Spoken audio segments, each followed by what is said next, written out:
चलिए मंगलाचरण करते हैं।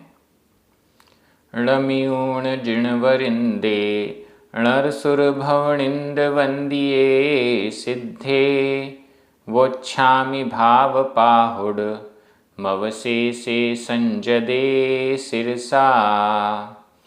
बोलिए श्री 1008 अजितनाथ भगवान की जय।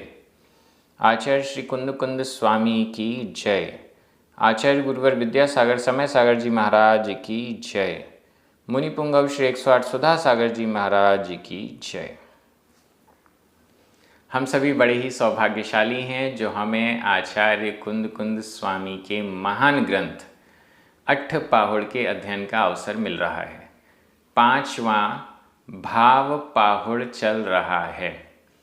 अति महत्वपूर्ण गाथाएं आ रही हैं। भावों को कैसे संभालें आचार्य कुंद कुंद स्वामी हमें समझा रहे हैं। आज 2 गाथाएं क्रमशः 44 और 45 नंबर का हम स्वाध्याय करेंगे। इन दोनों गाथाओं में उदाहरण सहित नाम लेकर आचार्य कुंद कुंद स्वामी हमें समझा रहे हैं। चलिए प्रारंभ करते हैं। गाथा क्रमांक 44 उच्चारण। देहादि देहादि चत्त आधता पुरता चत्त संगो संगो देहादि चत्त संगो माण कसाएण माण कसाएण कलुसियो कलुसियो धीर धीर अत्तावणेण अधता पुरता अत्तावणेण जादो जादो बाहुबली बाहुबली कित्तियम अधता पुरता कित्तियम कालम कालम देहादिचत्त संगो देहादिचत्त संगो माणकसायेण कलुसियो धीर माणकसायेण कलुसियो धीर अत्तावणेण जादो अत्तावणेण जादो बाहुबली कित्तियम कालम बाहुबली कित्तियम कालम। बाहुबली बाहुबली आदिनाथ भगवान के पुत्र बाहुबली, भरत चक्रवर्ती के भाई बाहुबली। बाहुबली स्वामी की कथा आपको सभी को पता होगी। गाथा का अर्थ हम देख रहे हैं। देहादि चत्त संगो, बाहुबली भरत और बाहुबली का युद्ध हुआ। बाहुबली ने भरत को 3 प्रकार के युद्धों में हरा दिया। भरत ने क्रोध में आकर चक्र चलाया। वह चक्र भी बाहुबली की परिक्रमा लगाकर वापस आ गया। बाहुबली को वैराग्य हुआ और उन्होंने दीक्षा धारण कर ली, तपस्या करने लगे। देहादि चत्त संगो, देहादि ये सारे विशेषण बाहुबली भगवान के हैं। देहादि भगवान के नहीं, मुनि अवस्था में जब बाहुबली थे उस अवस्था की बात है। देहादि चत्त संगो, देहादि देह प्लस आदि, संधि विच्छेद देख लीजिए। देह हा में छोटा अ, आदि बड़ा आ, छोटा आ और बड़ा आ मिलकर बड़ा आ हो गया। देह आदि देहादि। चत्त त्यक्त संगो, संग यानी परिग्रह। देह आदि रूप त्यक्त संग वाले, संग यानी परिग्रह। चत्त संगो त्यक्त संग वाले, जिन्होंने संग यानी परिग्रह को त्यक्त कर दिया है, छोड़ दिया है, छोड़ा हुआ। देह आदि परिग्रहों को छोड़ा हुआ है जिसने, ऐसे बाहुबली। बाहुबली स्वामी ने समस्त परिग्रहों को, राजपाट को इत्यादि सब कुछ बाह्य परिग्रह को छोड़कर दीक्षा धारण कर ली। देह आदि शरीर आदि, शरीर के प्रति भी ममत्व को छोड़ दिया। क्यों? बाहुबली भगवान जो तपस्या कर रहे थे, 1 वर्ष तक निरंतर खड़े हुए एक ही स्थान पर ऐसी तपस्या उन्होंने की। तो देखा जाए तो उन्होंने शरीर के प्रति भी ममत्व छोड़ दिया था। देह आदि चत्त, शरीर आदि के प्रति त्यक्त संग वाले, संग यानी परिग्रह, शरीर आदि परिग्रह के प्रति त्यक्त छोड़ा हुआ भाव जिनका था, ऐसे बाहुबली भगवान ने मुनि दीक्षा धारण करी। शरीर आदि परिग्रहों से भी वे दूर हो गए। लेकिन नीचे लिखा हुआ अत्तावणेण, आतापन जादो हुए। आतापन योग से भी, आतापन योग के द्वारा तपस्या कर रहे हैं खड्गासन में, इसको कहा गया है अत्तावणेण, अत्तापन, आतापन। आतापन योग के द्वारा, आतापन योग के द्वारा कित्तियम कालम जादो, कित्तियम कालम कितना काल, कित्तियम कितना, कालम काल, कितना काल जादो हुआ, कितना काल हो गया। बाहुबली जो कि शरीर आदि परिग्रहों से त्यक्त कर चुके थे, छोड़ चुके थे, आतापन आदि के द्वारा कित्तियम कालम जादो, कितना काल हो गया, फिर भी ऊपर माण कसायण, माण कसायण, माण मान, कसायण कषाय के कारण, मान कषाय के कारण, सूक्ष्म मान के कारण, संज्वलन मान के कारण, माण कसायण मान कषाय के कारण, कलुषियो कलुषित, कलुषियो कलुषित थे, उन्हें मोक्ष नहीं हो पा रहा था। तपस्या कर रहे थे फिर भी मोक्ष नहीं हो पा रहा था। 1 वर्ष तक लगातार एक ही स्थान में खड़े रहे तो भी मोक्ष नहीं हो पा रहा था। तपस्या ऐसी कि शरीर के प्रति भी कोई ममत्व नहीं, शरीर में बेलें चढ़ती जा रही हैं, सर्प ने बामी बना ली, अन्य अन्य जीव जंतु उनके शरीर पर आकर निवास करने लगे। 1 वर्ष तक वो अपने स्थान से नहीं हिले। इतनी जबरदस्त तपस्या करने के बाद भी माण कसायण, मान कषाय के कारण कलुषियो कलुषित रहे, उन्हें मोक्ष नहीं हो पाया।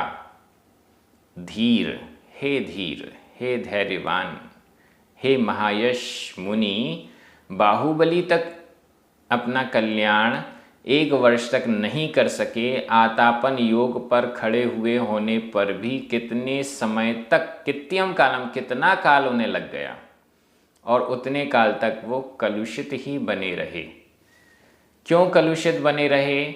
जब भरत चक्रवर्ती आए और बाहुबली की ऐसी अवस्था में, तपस्या वाली अवस्था में महापूजन की, इस पूजन के बाद उनका जो अंतरंग में जो भी कलुषता थी, मान कषाय, संज्वलन मान कषाय के कारण ही सही, जो उनके अंदर कलुषता थी, वो भरत चक्रवर्ती के आने से और भरत चक्रवर्ती के पूजा करने से वो कलुषता समाप्त हो गई और बाहुबली मुनिराज को केवल ज्ञान हो गया।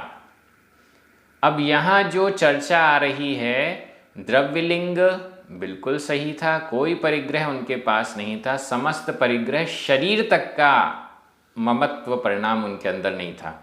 तब तो इतनी बड़ी तपस्या कर रहे थे, आतापन योग से खड़े हुए थे।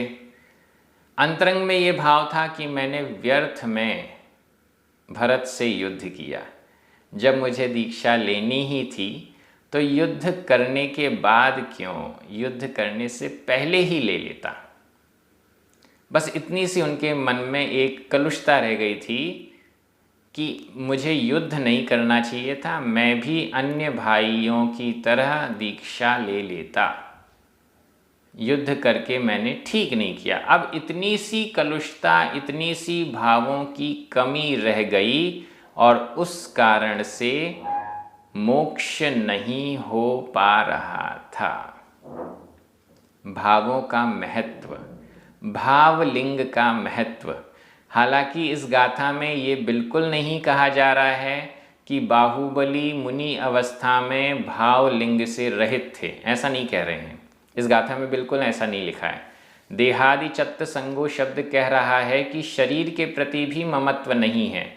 शरीर भले बाह्य है, लेकिन शरीर के प्रति, शरीर को छोड़ा तो जाता नहीं है। मुनि महाराज हैं, फिर भी वो शरीर को नहीं छोड़ सकते। लेकिन शरीर के प्रति ममत्व नहीं है, इसका मतलब है अंतरंग परिणामों से शरीर के प्रति ममत्व का त्याग है। तो परिणाम तो अंतरंग से थे, भावलिंग तो था, द्रव्यलिंग तो था, द्रव्यलिंग भावलिंग दोनों था, लेकिन थोड़ी सी कलुषता फिर भी रह गई, भावों में कमी फिर भी रह गई कि मुझे ऐसा नहीं करना चाहिए था। मैंने व्यर्थ में भरत से युद्ध किया, लड़ाई की, इसके कारण भरत का चित्त परेशान होगा। और जब भरत ने आकर बाहुबली की, मुनिराज की पूजा की, तब उन्हें शांति हुई कि नहीं, भरत नाराज नहीं हैं, वे दुखी नहीं हैं। और अब वो शांति से अपनी तपस्या करके फिर केवल ज्ञान को प्राप्त हो गए। तो यहाँ यह गाथा क्लियर कह रही है कि कोई भी खटास ना हो, कोई भी अंतरंग में गलत परिणाम, कलुषता वाले परिणाम ना हो। यदि ऐसे परिणाम थोड़े से भी हैं तो कल्याण में रुकावट हो सकती है। बाहुबली भगवान के उदाहरण से यह स्पष्ट है। बाहुबली भगवान जो गोमटेश्वर बाहुबली में बहुत बड़ी विशाल मूर्ति प्रतिमा है, वो बाहुबली भगवान भरत चक्रवर्ती के भाई, प्रथम तीर्थंकर आदिनाथ भगवान के पुत्र, प्रथम कामदेव इत्यादि इन सब विभूषित पदों से सहित थे। और फिर उन्होंने इतनी बड़ी तपस्या की, 1 वर्ष तक की सबसे बड़ी तपस्या मानी जा रही है, और उस पर भी भावों की थोड़ी सी कमी होने के कारण उनका कल्याण नहीं हो पा रहा था। ये यहाँ स्पष्ट किया गया है। व्याकरण की दृष्टि से देहादि चत्त संगो कलुसियो जादो बाहुबली, इन सब में प्रथमा विभक्ति का एक वचन है। चत्त और जादो ये दोनों ही भूतकालिक कृदंत के प्रयोग हैं। चत्त अनियमित प्रयोग है, जादो नियमित प्रयोग है। माणकसायेण अत्तावणेण ये दोनों ही तृतीया विभक्ति के एक वचन हैं। धीर संबोधन एक वचन, कित्तियम कालम द्वितीय एक वचन। मैं एक बार हिंदी अर्थ कर रहा हूँ, आपकी नज़र प्राकृत शब्दों पर जानी चाहिए। देह आदि परिग्रहों को छोड़ा हुआ है जिसने, आतापन के द्वारा कितना काल बिताया, ऐसे बाहुबली मान कषाय के कारण कलुषित रहे, हे धीर ऐसा चिंतन करो। यह हमारी 44 नंबर गाथा हो गई। अब हम चलते हैं गाथा क्रमांक 45 पर, और इस गाथा में भी एक बहुत बड़ी कथा है जिस पर हल्की सी नज़र अपन डालेंगे। उच्चारण: महुपिंगो, महुपिंगो, राम राम, मुनि मुनि, देहाहार देहाहारादि देहाहारादि, चत्त आधाता पुरता, चत्त वावारो, देहाहारादि चत्त वावारो, देहाहारादि चत्त वावारो, सवणत्तणम आधाता पुरता, सवणत्तणम सवणत्तणम, ण पत्तो पत्तो आधाता पुरता, णियाण मित्तेण णियाण मित्तेण, भवियणुय भवियणुय, महुपिंगोणाम मुनि, महुपिंगोणाम मुनि, देहाहारादिचत्वावारो देहाहारादिचत्वावारो सवणत्तणं नपत्तो सवणत्तणं नपत्तो णियाणमित्तेण भवियणुय णियाणमित्तेण भवियणुय। भवियणुय संबोधन। भवीय भविक भव्य णुय नुत भव्यों के द्वारा नुत। हे मुनिराज भव्यों के द्वारा नमस्कृत। नुत का मतलब है नमस्कृत, नमित, स्तुति किए हुए, नमस्कार किए हुए। भवीय भव्यों के द्वारा नमस्कार किए हुए। हे मुनिराज, हे द्रव्यलिंगी मुनिराज, हे महायश, हे धीर, ये सारे संबोधन जिनको आचार्य कुन-कुन स्वामी समझाना चाहते हैं उनके लिए है। भवीयणोय भव्य जीवों के द्वारा जो नुत यानी नमस्कृत हैं। भवीयणुय णुय यह भूतकालिक कृदंत है, अनियमित प्रयोग है। भवीयणुय हे भव्यों के द्वारा पूजित द्रव्यलिंगी मुनिराज। महुपिंगो नाम मुनि। महुपिंगो मधुपिंग या मधुपिंगल, मधुपिंग या मधुपिंगल नाम के मुनि। गाथा बड़ी सरल है। महुपिंगो महुपिंगल मधुपिंगल नाम के मुनि। कैसे थे? देहाहारादिचत्वावारो, संधि विच्छेद करना पड़ेगा यहाँ। देह प्लस आहार प्लस आदि। देह हा में छोटा आ, आहार बड़ा आ, छोटा आ और बड़ा आ मिलकर बड़ा आ हो गया। आहार रा में छोटा आ, आदि में बड़ा आ, छोटा आ और बड़ा आ मिलकर बड़ा आ हो गया। देह आहार आदि। देह शरीर, आहार भोजन, आदि चत्त त्यक्त, वावारो व्यापार।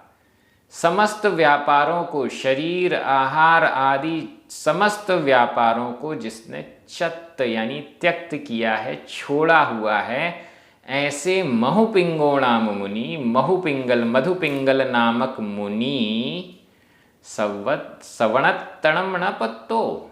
सवणत्तणम श्रवणत्व को, सवण श्रमण, तण त्व या पना, श्रमण पने को, श्रमणत्व को, ण नहीं पत्तो प्राप्त हुए, श्रमणत्व को नहीं प्राप्त हुए।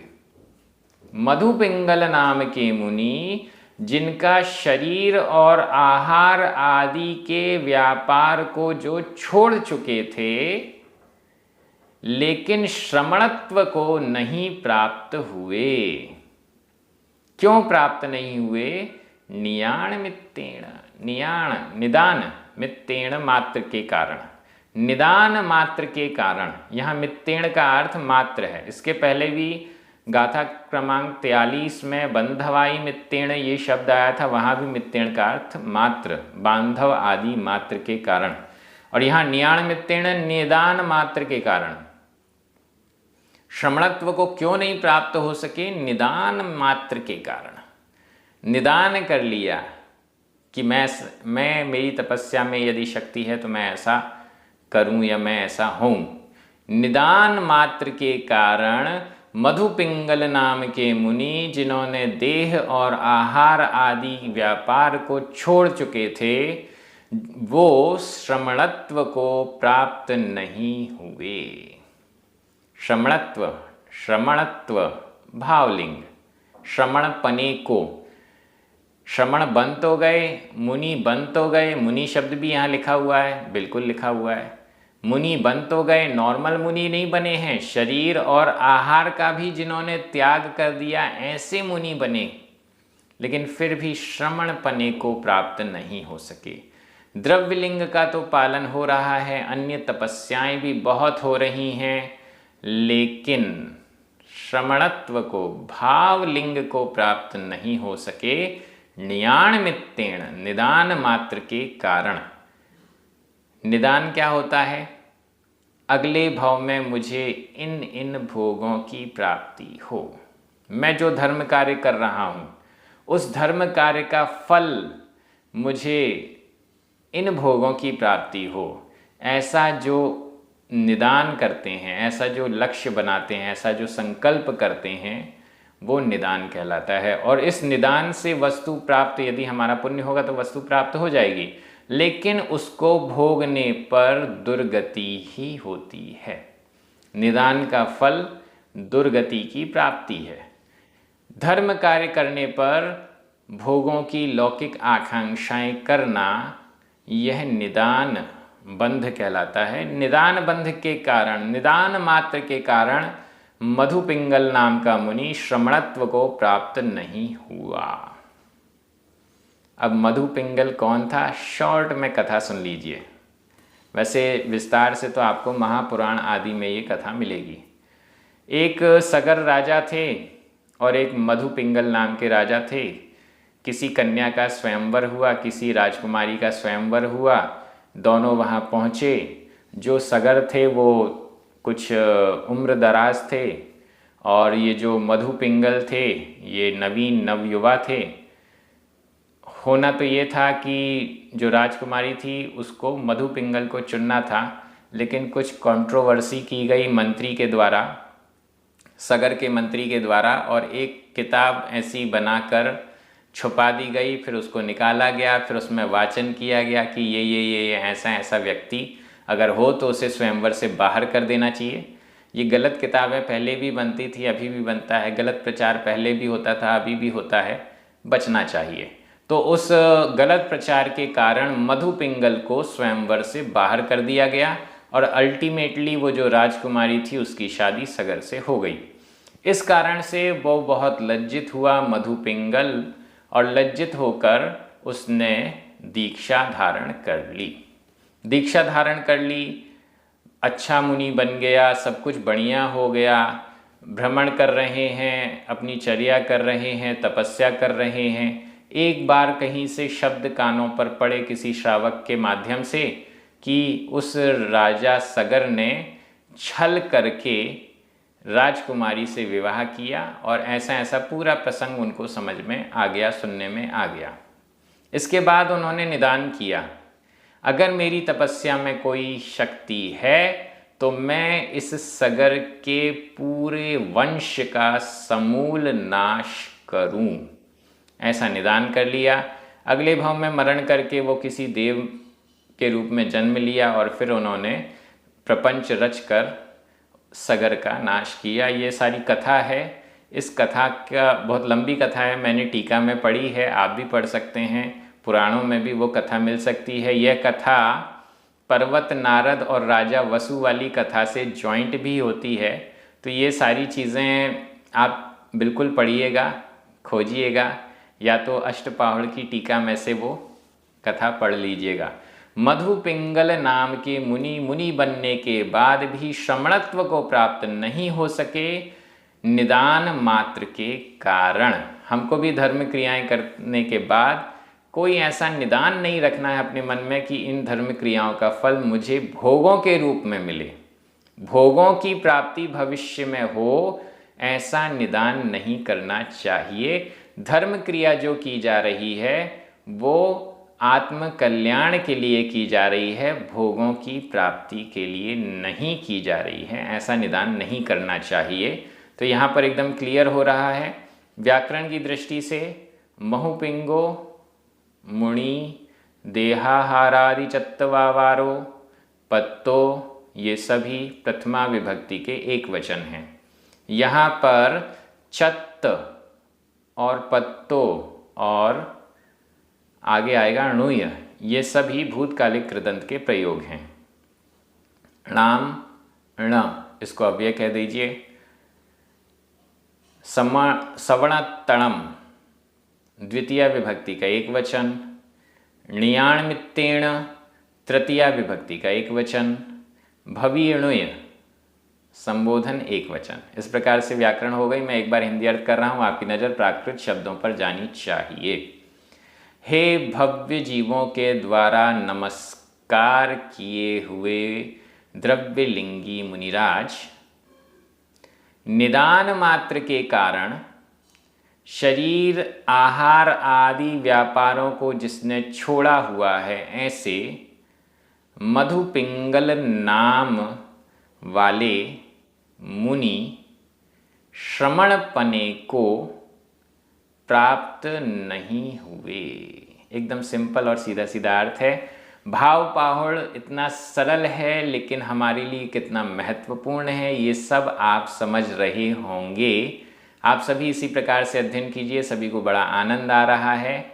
जिनवाणी स्तुति करें, 9 बार नमोकार मंत्र पढ़ें। सभी को जय जिनेंद्र।